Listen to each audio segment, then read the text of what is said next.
আমরা তাদের বোঝানোর চেষ্টা করেছি এবং তারা আমাদের কথাও শুনেছে। কয়েক দফা ব্যারিকেড ভাঙলেও পুলিশের অনুরোধে আর এগোয়নি শিক্ষার্থীরা, ফিরে এসে অবস্থান নেয় শাহবাগ মোড়ে। পুলিশ শুরু থেকে মনে হচ্ছে একদিন মধ্যে কোনোদিন তো তারা ব্যারিকেড দেয়নি, কোনোদিন তো এসব গাড়ি এসে রাখেনি। 10 দিনে একদিনও ঝামেলা হয়েছে দেখেছিলেন? পুলিশের গাড়ি বা পুলিশকে কেউ স্পর্শ করেছিল? করে না। কিন্তু এই কাজগুলো কেন করতে হবে? এগুলো কি স্টুডেন্টদের জন্য উস্কানিগুলো?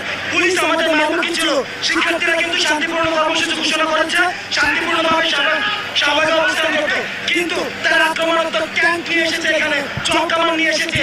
আন্দোলনকারীরা বলছেন কোটা বাতিল চান না তারা, করা হোক সংস্কার। দ্রুত এ নিয়ে নির্বাহী বিভাগের কাছে সিদ্ধান্ত নেওয়ার দাবি তাদের। তারা আমাদের গুলি করবে, আমরা বুক পেতে দেব, কিন্তু আমাদের দাবি না মেনে রাস্তা ছাড়ব না।